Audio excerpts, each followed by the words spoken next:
So where are things at the State Department and in the White House? I'm joined from Washington by David Frum. He was a speechwriter for George W. Bush, has recently written a book about Donald Trump's White House, and Applebaum is still with me. David Frum, how will history remember Rex Tillerson's period as Secretary of State, do you think? Very likely as Donald Trump's least bad Secretary of State. I think we are clearly heading toward a period of greater instability and greater unpredictability from the president. I'll direct attention to a story that may not have broken in Britain. It was sort of a local story here, but it's indicative of what's going on. Rex Tillerson was not the only person in the Trump administration to lose his job today. Donald Trump also lost his chief personal aide, the person who would walk around with the president and hold on to things for him. And it turns out he was escorted out of the building to a new job at the Trump campaign because he's under investigation for serious financial crimes, quote unquote. That's the kind of thing that is happening more and more at the Trump White House. People going out and going out for reasons that in other administrations would have prevented them from even serving as visitors, never mind as staff. And Applebaum, were you a fan of Rex Tillerson? No, I think Rex Tillerson will be remembered as a really disastrous Secretary of State. He treated the State Department as if it were a kind of non-performing part of Exxon, and he tried to reform it on that basis. He stuck to a very tiny group of advisors. He ignored diplomats and experts. He tried to do large-scale reforms, which nobody really knew the point of. They seemed mostly to do with cutting money, which is not really how you want to push a diplomatic corps. All kinds of people left the State Department under his tenure. There were huge numbers of exits. Huge numbers of exits, far fewer people joining. He made diplomacy seem like an unattractive thing. Having said that, these two things are not exclusive. You can say on the one hand, he was a terrible Secretary of State, and you can also say on the other hand, the next one might not be better. So it's not clear that we have reasons to rejoice. Okay, well, David Frum, do we think Mike Pompeo is going to be less of a restraining influence on the president, and thus the world becomes more subject to the Trumpian mood changes and policy changes?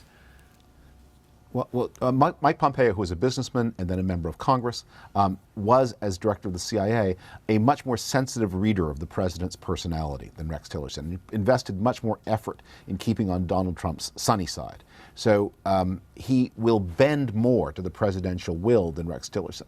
And he seems more in line with the president's views on Iran. But we are escalating already a crisis in the Korean Peninsula. The idea that we're going to now be escalating a crisis with Iran as well, 2 nuclear crises at one time, that's at least one more than we should have, and many people might think it may be 2 more than we should have. Yeah, and expand on your idea, David, about more instability to come now. I'm thinking in foreign policy. I mean, you've got all these crises, but just in terms of the sort of the day-to-day stuff outside of the 3 or 4 critical sort of things that are on the top of the Secretary of State's list. Well, Donald Trump has repeatedly said, both today in person and previously in Twitter, that he has his administration not quite the way he wants it, almost the way he wants it. It's indicating that more changes are probably to come, and he also seems to be more and more impatient of any kind of restraint on him. So that augurs ill for those members of his administration who have tried to restrain him in one way or another. Chief of Staff John Kelly, National Security Advisor H.R. McMaster, generally admired people in Washington, people who are good at their jobs, and people who have often told the president, no, you can't do this, or no, you can't do that. And I mean, it feels like people have been coming and going so frequently. Can we really believe that for another 3 years or for another 7 years under Trump, that sort of pace of chaos can carry on? It happens in other countries. Italy for years and years had governments that changed constantly. There are Latin American countries where people come and go all the time.